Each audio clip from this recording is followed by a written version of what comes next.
Salut à tous et bienvenue pour une nouvelle vidéo définition de WP Marmite. Je suis Alex et je vais vous présenter le terme responsive.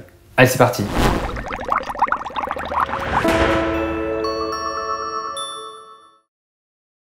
Alors, le responsive, qu'est-ce que c'est exactement? Alors, si vous avez déjà tombé dessus, vous avez dû voir que c'est souvent, ce terme est souvent affiché à côté des thèmes.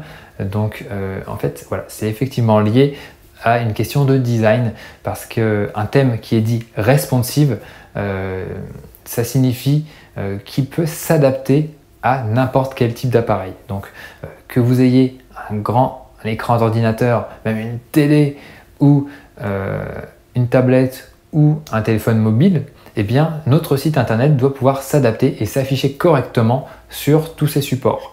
Et donc, si c'est bien le cas, eh bien, on peut dire que votre thème est bien responsive. Donc, comment ça se manifeste concrètement? Par défaut, on va dire qu'on est sur un ordinateur, donc on a, admettons qu'on ait une page au format blog, donc on a notre en-tête, on a notre contenu, notre barre latérale et un pied de page. Et quand on réduit la largeur d'un écran, donc par exemple sur une tablette, alors là on peut réduire un petit peu les éléments mais avoir toujours la même structure. Mais si on passe sur mobile, là on a un écran qui fait approximativement ça. Enfin, je sais qu'il y en a des écrans de plus en plus grands, mais approximativement ça peut faire voilà, ça, je fais bien un petit peu le rectangle. Donc il faut arriver un petit peu à caser tout ça. Donc notre en-tête restera toujours ici, mais notre barre latérale viendra se glisser sous le contenu. Donc on aura notre en-tête plutôt, notre contenu qui fera une certaine longueur. Donc après, il faudra faire défiler avec le pouce. Hein, et puis après, on aura notre barre latérale donc qui viendra s'afficher et encore en dessous, notre pied de page.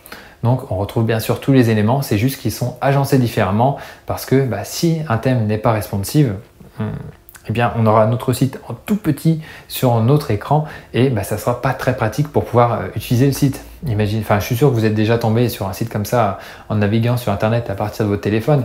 Vraiment, c'est super galère parce qu'on veut cliquer sur un bouton, mais on clique sur le mauvais parce que les liens sont trop petits. Vraiment, c'est le bazar. Donc après, où trouver des thèmes WordPress responsive? J'ai envie de dire que là, on est en 2017 au moment où je tourne cette vidéo.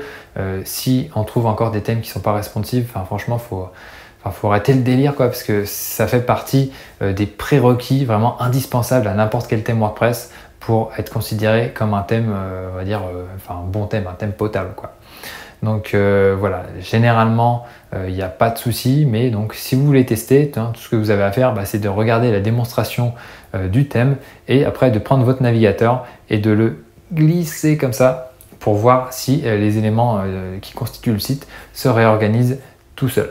Et si c'est le cas, bravo, vous avez trouvé un thème responsive. Mais le défi, ce serait plutôt de trouver un thème qui ne soit pas responsive. Donc voilà, cette vidéo définition s'achève ici.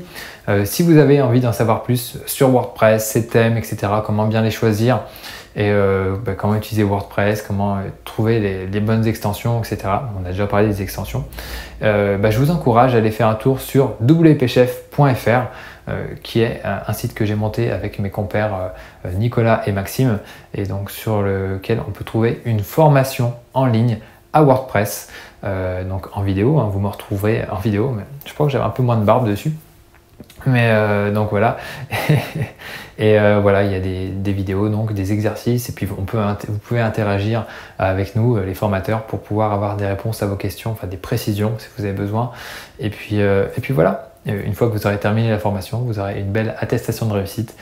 Et puis voilà, vous serez ce que l'on appelle un WP Chef. Et bien sûr, n'oubliez pas de vous abonner à la chaîne YouTube de La Marmite pour recevoir les prochaines définitions, mais aussi toutes les autres vidéos de La Marmite, c'est-à-dire les podcasts, les tutos, etc.